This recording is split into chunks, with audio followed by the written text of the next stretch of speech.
pessoal, como vocês estão? Estamos de volta para trabalhar um pouquinho mais sobre essas questões da alimentação, dos hábitos de vida saudável.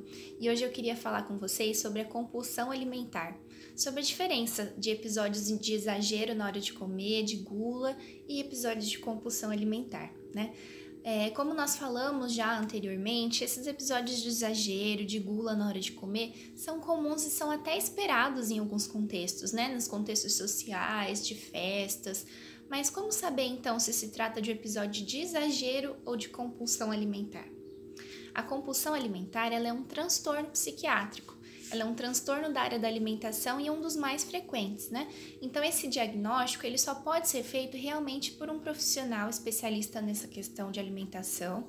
Mas hoje eu vou trazer alguns sinais de alerta, algumas questões que vocês podem ficar atentos para perceber se às vezes é um caso de procurar ajuda, de ir atrás para fazer um tratamento adequado, né?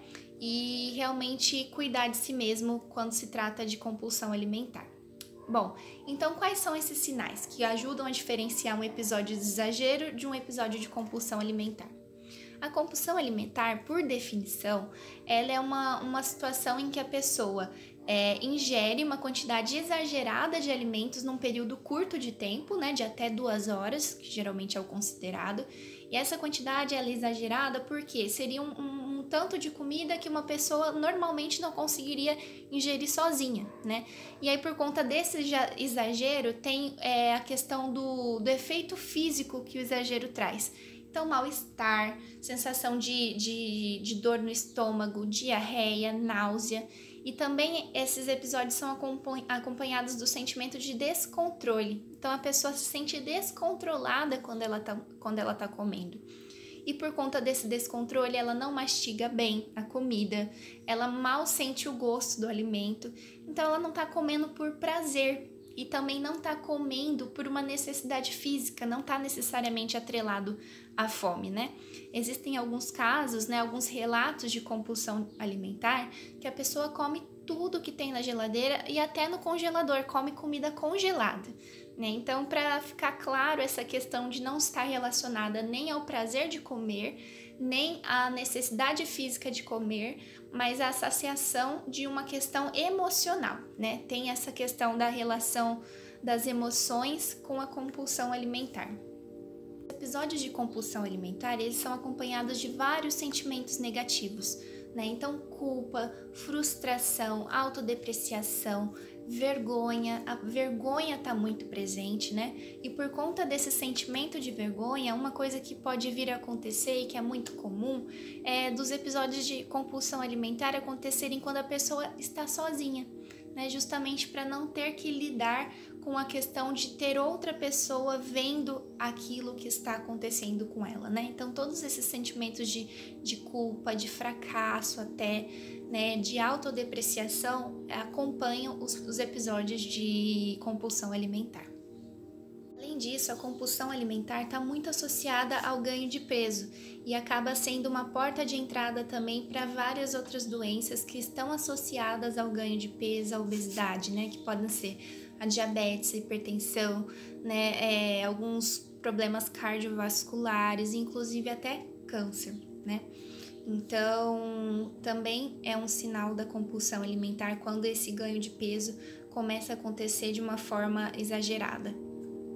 Então, esses são os sinais da compulsão alimentar que eu gostaria de compartilhar com vocês hoje. Fique atento, se você percebeu esses sinais em você, procure ajuda especializada. O tratamento da compulsão alimentar, ela acontece com uma equipe multiprofissional, então vai ter médico, vai ter psicólogo, vai ter nutricionista, pessoas que vão te ajudar a identificar os gatilhos, quais são os gatilhos que te levam a ter episódios compulsivos, né? E também é importante destacar que depois de um episódio de compulsão alimentar é muito provável que por conta da culpa a pessoa se dirija às dietas para tentar reparar aquela situação, né? Então ela começa a buscar as dietas restritivas como uma forma de reparação daquilo tudo que ela comeu antes, né? E aí esse ciclo vai sendo retroalimentado. Por quê? Porque como a gente já mencionou anteriormente, as dietas restritivas, elas têm essa questão de que depois da restrição acabam gerando novos episódios compulsivos, né? Então a pessoa tem um episódio compulsivo, a culpa leva ela a ter até uma dieta restritiva, a dieta restritiva leva a episódios compulsivos e aí sucessivamente isso vai acontecendo.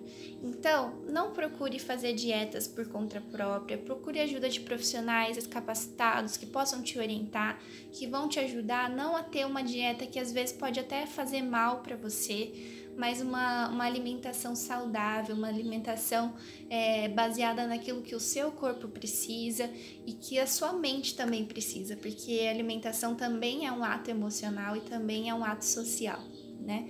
Então, são essas as dicas de hoje. Qualquer dúvida, qualquer orientação pode me procurar e compartilha com a gente se você gostou, se isso te chamou a atenção para alguma coisa que você não tinha percebido antes, tá bom? Um abraço e até mais!